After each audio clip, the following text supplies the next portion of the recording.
Step out of the gray and into a vivid reality where every emotion is heightened and every color tells its own story.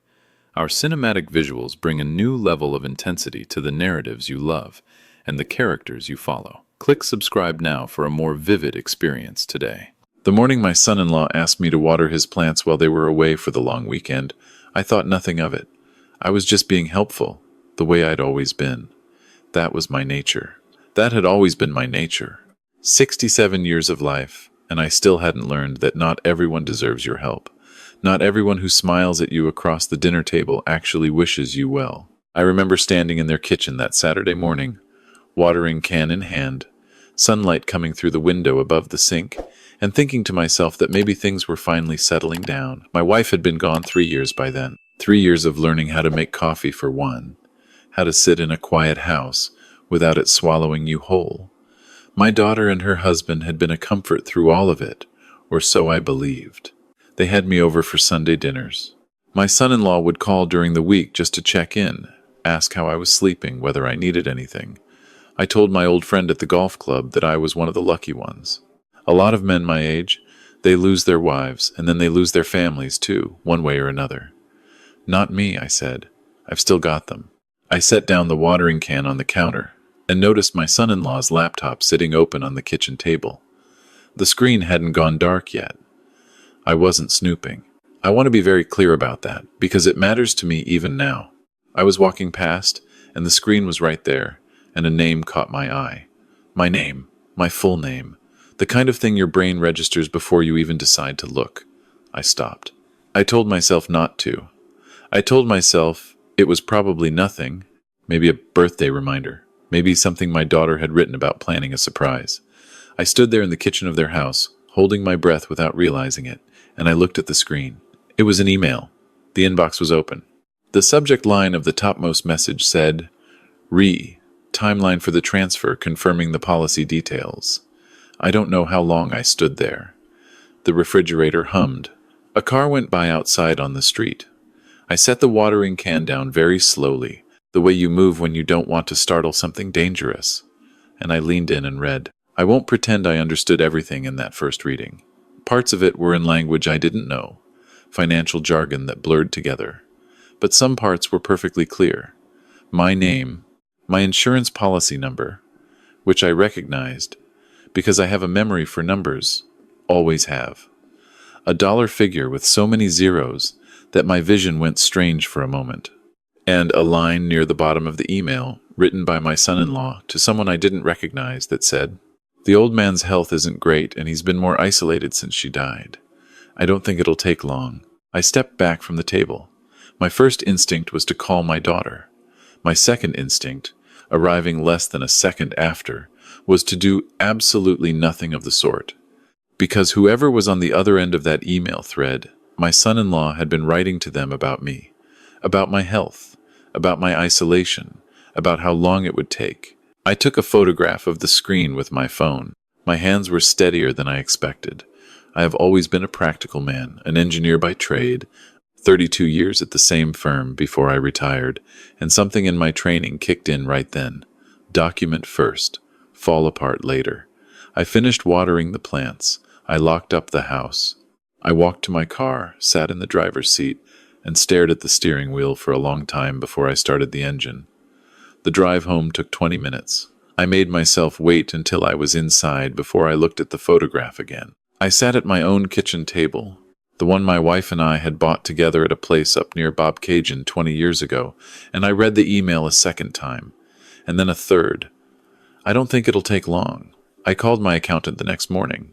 He had been handling my finances since before my daughter was born. One of those relationships you don't fully appreciate until you need it. I told him I needed to come in. I told him it was urgent. He heard something in my voice that made him say he could fit me in that same afternoon. His office was on the main street in town, above the old pharmacy, the kind of place that smells like wood polish and hasn't changed much since the 80s. I sat across from him and I showed him the photograph of the email on my phone. I watched his face change as he read it. He was quiet for a long time. Then he said, "How long has your son-in-law had access to your financial information?" The question hit me like a door swinging open into a cold room. I thought about it. I thought about how, after my wife passed, my son-in-law had offered to help me organize her accounts, close things out, deal with the paperwork. I had been grateful. I had been so grateful. I thought about how he had come with me to meet with the insurance company when I updated my beneficiaries. I thought about how he always seemed to know when money was moving, how he'd ask casual questions about my retirement fund, my investments, what I planned to do with the house eventually. I thought I had been sharing information with family. I had not understood that I was being inventoried. My accountant pulled up my accounts on his computer. He was quiet while he looked through them, clicking through screens, and then he swiveled the monitor toward me and pointed at a date 3 months earlier. There had been a call to the investment firm. Whoever called had provided my date of birth, my postal code, and the last 4 digits of my social insurance number. They had asked about the process for transferring assets in the event of the account holder's death. They had asked about the specific payout timeline. The call had not come from my number. My accountant pulled his glasses down and rubbed his eyes. He said, "I need you to listen to me very carefully. Don't go home and confront anyone. Don't call your daughter. Don't tip him off. What you need to do right now, today, is call a lawyer." He gave me the name of someone he trusted.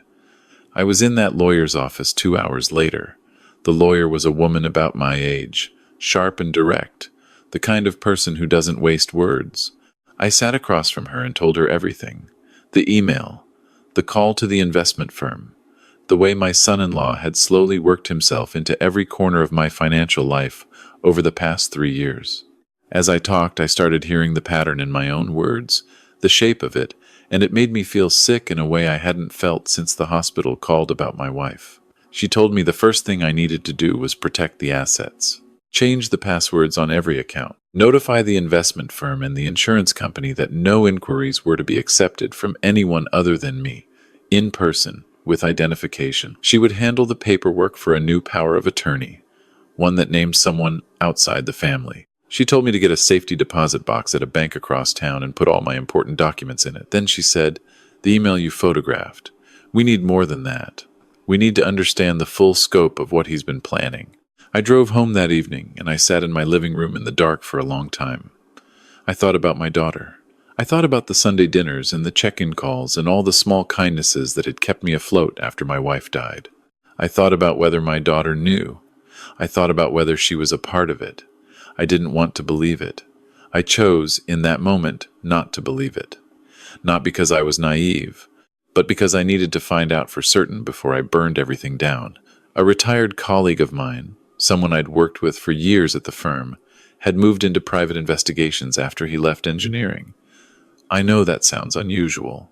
He had always been like that, restless, curious, the kind of man who needed a problem to solve. I called him that night. I told him what was happening. He listened without interrupting, and when I finished he said, "Okay, give me a week." What he found in that week I am still not entirely prepared to describe in full. My son-in-law had not been working at the firm he told everyone he worked at for the past 14 months. He had left, or been let go, and had been collecting severance while telling my daughter, telling me, telling everyone that everything was fine.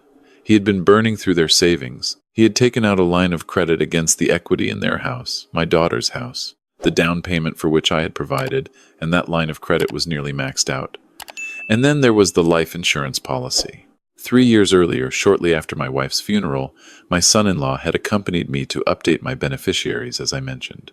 What I had not known, what I had no reason to check, was that at some point in the year following that meeting, someone had contacted the insurance company and requested additional documentation about a supplementary policy I had not known existed. My wife and I had taken out a joint policy decades ago, one of those things you do when you're young and starting out, and when she died, the payout had gone into an account I had essentially forgotten about. It turned out my son-in-law had not forgotten about it. He had been tracking it, and he had made inquiries, not yet successful ones, but inquiries about whether that account could be redirected in the event of my death before I had formally addressed it in my will. My colleague also found the second email address. My son-in-law had a personal email account that was not the one my daughter knew about. He had been corresponding through this account with a woman in another city. The nature of the correspondence made clear that this relationship had been ongoing for at least 2 years. The financial discussions in those emails were not vague. They were specific. They referenced me by name. They referenced a figure, the total of my assets, surprisingly accurately calculated, and they referenced what my son-in-law described, in his own words, as waiting for the situation to resolve itself naturally, or helping it along if necessary. Helping it along if necessary. I read those words on my colleague's printout, and I had to put the paper down and walk to the window. Outside, the street was completely ordinary.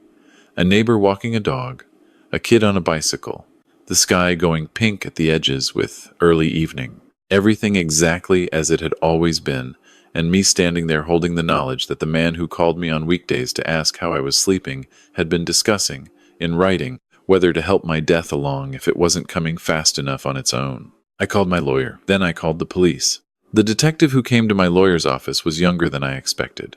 Quiet, methodical. She listened to everything.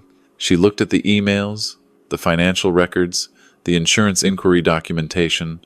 She asked me several questions, none of which I will repeat here, because the investigation was still active at that point. At the end of the meeting, she said, "You did the right thing coming to us with this much documentation.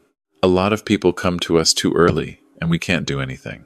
You waited, you built a record, and that's going to matter." I had not thought of it as waiting. I had thought of it as falling apart slowly in private while trying to do the practical things. But I'll take it. Here's what I want to tell you, and I want to say it plainly before I go any further, because I know some of you listening to this have your own complicated feelings about family, about loyalty, about what it means to keep the peace. I know because I used to be the same way. My wife used to tease me about it. She'd say I could see the good in a stone wall if I looked long enough. But there is no version of this story where staying quiet would have been kindness. There is no version where protecting him would have protected anyone who mattered. Sometimes the most loving thing you can do is stop pretending. My daughter did not know about the second email address. She did not know about the financial scheme in the way her husband knew about it, with cold, deliberate planning. What she knew, and what came out slowly, painfully, over many conversations in the weeks that followed, was that she had felt something was wrong for a long time, and had told herself it was her anxiety, her tendency to imagine problems. She had been gaslit so thoroughly and so gently that she had stopped trusting her own instincts. When I told her what we had found, she sat at my kitchen table, the Bobcaygeon table, the one her mother and I had carried up 3 flights of stairs on a rainy Saturday in August, and she didn't say anything for so long that I started to get frightened. Then she said, "I knew something was wrong." I kept telling myself I was being paranoid. I put my hand over hers, and I didn't say anything either. There wasn't anything to say. Sometimes the hardest thing to forgive is not what someone did to you, but what they made you doubt about yourself. The arrest happened on a Tuesday morning. My son-in-law was taken from their house while my daughter was at work, which was by design. The detective had been considerate about that, more considerate than I had expected. I was not there. I had asked not to be. There are moments that belong to other people's grief, and I didn't want to insert myself into one, but I was told, later, what happened at the station. I was told that my son-in-law, when presented with the financial records and the emails and the insurance documentation, had not broken down the way you might imagine from television. He had been very still. He had asked for his lawyer, and then, before his lawyer arrived, he had said one thing that the detective later shared with me because she thought I should know. He had said, he was always going to leave everything to her anyway. I was just tired of waiting. He had been waiting. All those Sunday dinners, all those phone calls, all that performed concern, he had been sitting across from me and waiting. And I had topped up his coffee and passed him the maple syrup and told my friend at the golf club that I was one of the lucky ones. The trial, I won't go through in exhaustive detail, partly because my lawyer advised a certain discretion until sentencing, partly because some of it is still painful in ways I haven't fully sorted out. What I will tell you is that the evidence was substantial enough that his defense had very little room to maneuver.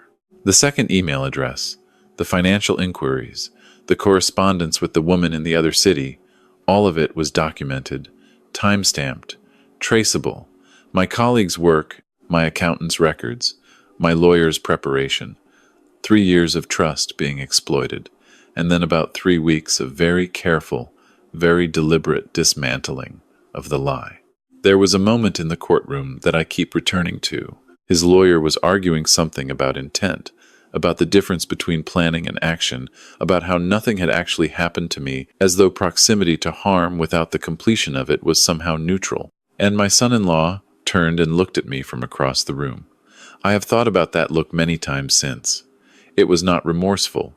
It was not pleading. It was something else. Something I find difficult to name. A kind of blankness that was somehow worse than anger would have been. I looked back at him. I didn't look away. The judge sentenced him to 4 years. The fraud charges, the financial crimes, the documented evidence of intent, it added up. He will serve that time. The woman he had been corresponding with was also charged with fraud-related offenses, though that process is ongoing and I don't have full details. My son-in-law's lawyer, in his closing remarks, said something about his client's difficult financial circumstances, about pressure and desperation, and I understood, in an abstract way, that desperation is real and that people do things under pressure they would not otherwise do. I understood that, but I also thought about my wife. I thought about the last 2 years of her life, how she fought so hard and hurt so much, and how the thing she worried about most, near the end, was whether I would be all right on my own. She made me promise I would let people take care of me.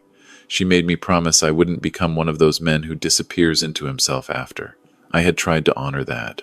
I had opened my door and my table and my trust, because she asked me to, because I loved her, because it was the right thing to do. And he had looked at all of that and seen an opportunity. No, desperation doesn't cover it. Not for me. Not from where I'm standing. My daughter filed for divorce. That process has been its own kind of hard, separate from everything else, and I try to stay available to her without being in the way. She is stronger than she knows. She gets that from her mother, and I tell her so when she needs to hear it. We have Sunday dinners again, just the two of us now, and we don't talk about him more than we have to. We talk about other things. We have started to learn each other in a different way. The way parents and adult children sometimes don't get the chance to until something strips away the buffer of routine. As for me, I changed everything my lawyer told me to change. New accounts, new passwords, a proper, airtight will drafted by a firm with no connection to anyone in the story I just told you. I have a safety deposit box, and I know where the key is, and no one else does. I am not suspicious of everyone. I refuse to become that person. Refuse to let him turn me into someone who can't accept a kindness without calculating the angle. But I am done confusing helpfulness with trust. Done confusing closeness with safety. They are not the same thing. I know that now in a way that cost more than I would have chosen to pay for the lesson. I still go to the golf club on Thursdays. I still have a friend there, the one I once told I was one of the lucky ones. I told him the whole story eventually, sitting on the patio after 9 holes with 2 cups of coffee going cold between us. He listened to all of it. When I finished, he was quiet for a moment, and then he said, "You know, I always thought there was something off about him. The way he'd ask about your finances like it was just conversation." I said, "You never told me that." He said, "You seemed happy. I didn't want to be the one." I've thought about that a lot. How much goes unsaid between people who love each other because we don't want to be the one. I'm not saying he was wrong. I don't know what I would have done with the information back then, whether I would have heard it or found a way to dismiss it, the way my daughter had dismissed her own instincts for years.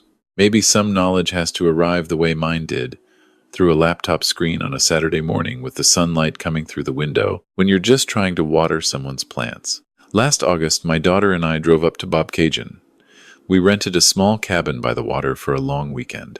We swam, which I hadn't done in years, and we cooked on a propane barbecue that took us 45 minutes to figure out, and in the evenings we sat on the dock and watched the light change on the water. I don't have the words for what it felt like to sit there with her on the second evening. Both of us quiet, both of us okay.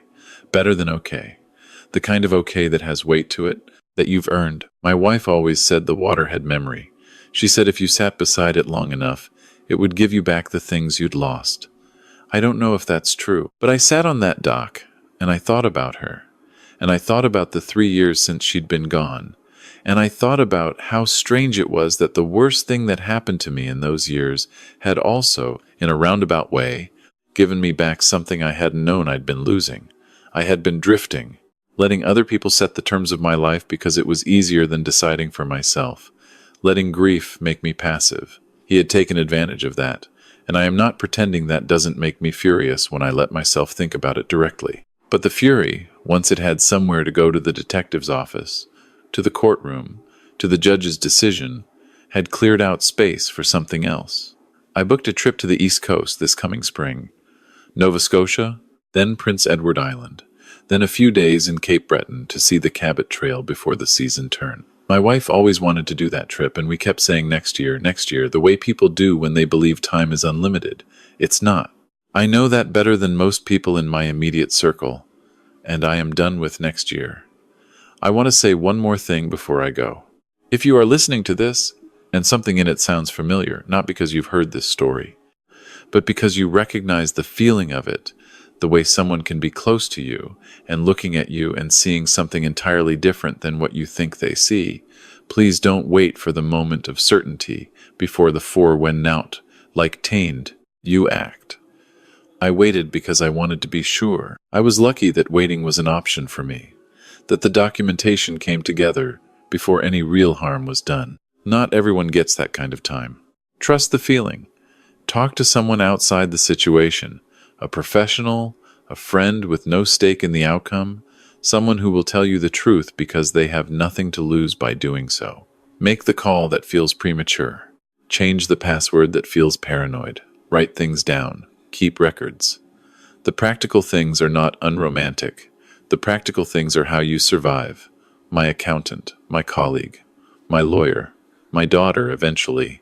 These are the people who got me through this. These are the people who showed up when the comfortable version of my life turned out to be a construction, and what was underneath it needed to be rebuilt from scratch.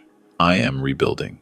It is slower work than the demolition was, but I am standing in the middle of it, and the light is decent, and I know where the key to the safety deposit box is, and my daughter is coming for dinner on Sunday, and I am, in the end and against reasonable odds, still one of the lucky ones.